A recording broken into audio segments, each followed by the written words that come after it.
హాయర్స్ welcome to our channel. అహ్మదాబాద్లో air India విమానం crash అవ్వగానే అందరూ కూడా ఒక అభిప్రాయానికి వచ్చేసారు. అంటే అందులో ఉన్న 242 మంది ప్రయాణికులు అండ్ క్రూ ఎవరైతే ఉన్నారో వీళ్ళు బతికే అవకాశం లేదు అని చెప్పేసి చాలా మంది అభిప్రాయపడ్డారు. ఈవెన్ అహ్మదాబాద్ సిపి కూడా ఒక స్టేట్మెంట్ అయితే ఇవ్వడం జరిగింది. కాకపోతే ఒక అదృష్టవశాత్తు ఒక మృత్యుంజయుడు విశ్వాస్ కుమార్ రమేష్ మాత్రం అక్కడ నుంచి బయట పడడం అయితే జరిగింది. అతని పట్ల ఇప్పుడు అందరూ కూడా హర్షం వ్యక్తం చేస్తున్నారు.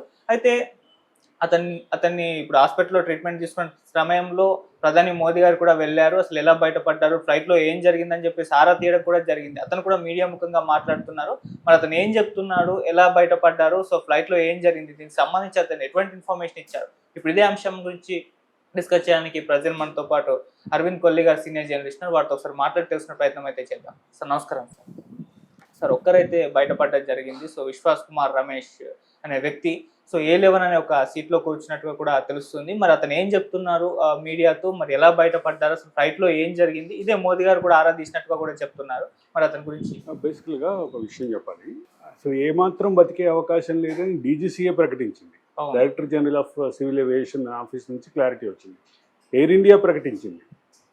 రెండోది అహ్మదాబాద్ కమిషనర్ ప్రకటించారు. అక్కడ ఎయిర్పోర్టు నుంచి కూడా ఎయిర్పోర్ట్ మేనేజ్మెంట్ నుంచి కూడా చాలా క్లియర్ ప్రకటన వచ్చింది. అసలు ఎవరి బతికేయడానికి అవకాశమే లేదు, ఆ స్థాయిలో క్రాష్ అయింది అనేది ఒక కంక్లూజను, ఒక రకమైనటువంటి అభిప్రాయానికి అందరూ వచ్చారు. సడన్గా ఈ మృత్యుంజయుడు లేచి వచ్చాడు. కొంత కాలినటువంటి గాయాలు, ఆయన ఒక ట్రౌమాలో ఉన్నారు. ఆయన ఒక దిగ్భ్రాంతికరమైనటువంటి పరిస్థితిలో ఉన్నారు. మాట్లాడే పరిస్థితి కూడా లేదు. ఒకటి రెండు మాటలు మాట్లాడి ఆయన తర్వాత చికిత్సకు వెళ్ళినటువంటి పరిస్థితి. చికిత్స సందర్భంగా ఆయన బాడీ స్పందించిన తీరు ఇవన్నీ కూడా ఒక గణనీయమైనటువంటి రీతిలోనే స్పందించింది. బాడీ కూడా స్పందించింది. తర్వాత ఈరోజు ప్రధాని కూడా ఆయన ఓదార్చారు. ప్రధానితోటి ఆయన మాట్లాడుతున్న సందర్భంలో ఆయన చాలా క్లారిటీగానే చెప్పారు. అయితే ఇక్కడ ఇంకో విషయం గమనించారు. ఆయన సొంత తమ్ముడు అదే ఫ్లైట్లో మరొక సీట్లో ఉండి స్పాట్లో మరణించారు. ఈ రమేష్ విశ్వాస్ కుమార్ మాత్రం 11A సీట్లో ఉన్నట్టు. 11A అంటే ఆంధ్రప్రదేశ్ తెలంగాణ రాష్ట్రాల్లో 11 అంటే నెగిటివ్గా ఫీల్ అవుతున్న పరిస్థితి. 11A సీట్లో కూర్చున్నాడు ఆయన. 11A సీట్లో కూర్చున్నటువంటి అంటే బోయింగ్ డిజైన్ ప్రకారం 11A అనేది నాకు తెలిసి ఒక మన యాక్చువల్గా కొంచెం ఐసోలేట్ అయినటువంటి సీటుగా చెప్తారు. నాకున్న సమాచారం మేరకు, నాకు తెలిసిన సమాచారం మేరకు 11A సీట్లో కూర్చున్నటువంటి వ్యక్తి ఐసోలేట్, అసలు ఎవరు ఆప్ చేసుకునేటువంటి సీట్ అది, పెద్దగా ఎవరు ఆప్ చేసుకునే సీట్ అది.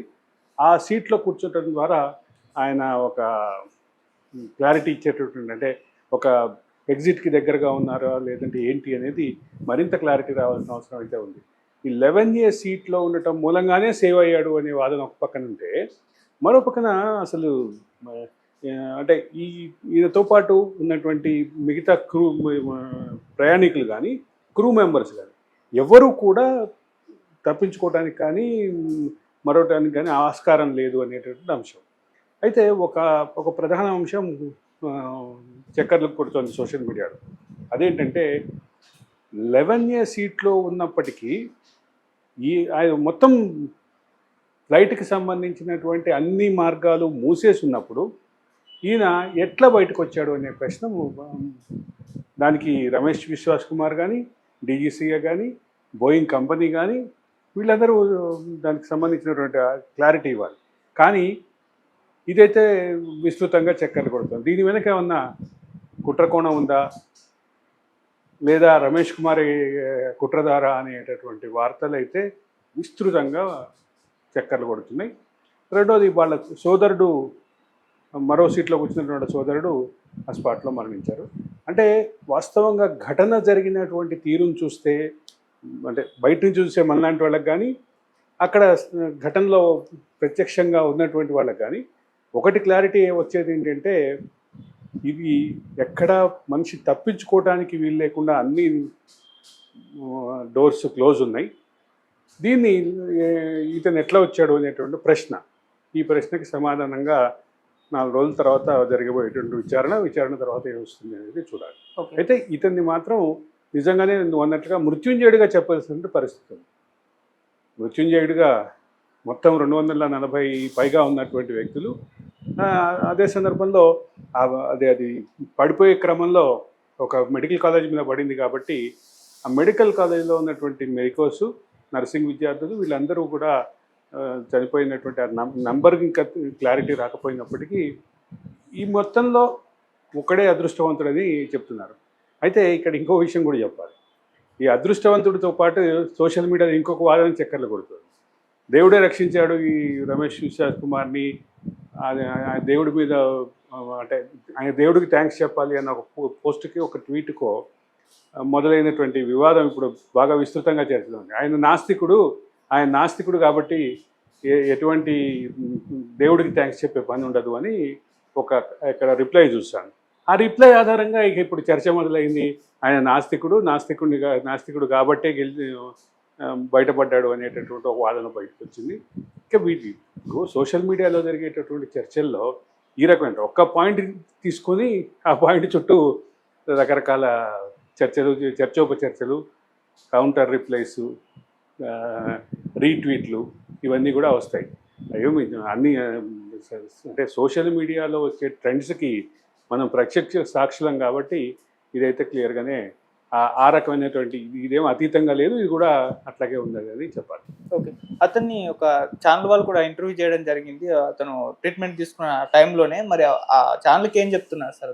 ఛానల్కి అతను చెప్తుంది, నేను అసలు గందరగోళంలో ఉన్నాను, ఏం జరిగిందో నాకు తెలియదు, నేను లేచేసరికి చుట్టూ శవాలు గుట్టలు పడి ఉన్నాయి, వాటిలోంచి లేచి అప్పటికే కొన్ని బర్న్స్ అయినాయి నాకు, దాంట్లోంచి లేచి నేను నడుచుకుంటూ వచ్చి అంబులెన్స్లో ఎక్కాను అనేది చెప్తున్నారు. మనకి నిన్న జరిగినటువంటి ఆ ఘటన జరిగిన వెంటనే వచ్చిన వీడియోలో ఆ బన్స్ని అంటే బన్స్ అట్లాగే ఉన్నాయి, ఆయన కాస్త దూరం నడుస్తూ అంబులెన్స్ దగ్గరికి వెళ్ళే క్రమంలో ఒక వీడియో బయటకు వచ్చింది. ఘటన తర్వాత ఆ వ్యక్తి బయటికి రావటం, ఆ వ్యక్తికి సంబంధించిన మత విశ్వాసాల దగ్గర నుంచి అన్నిటి చుట్టూ రాజకీయపరమైనటువంటి విధానపరమైనటువంటి అంటే ఒక ఐడియాలజీకి సంబంధించిన చర్చ అయితే జరుగుతుంది. ఇది హర్షణీయమా, ఇది వెల్కమ్ చేయాలా అంటే ఇది ఖచ్చితంగా కొంచెం ఇబ్బందికరమైనటువంటి.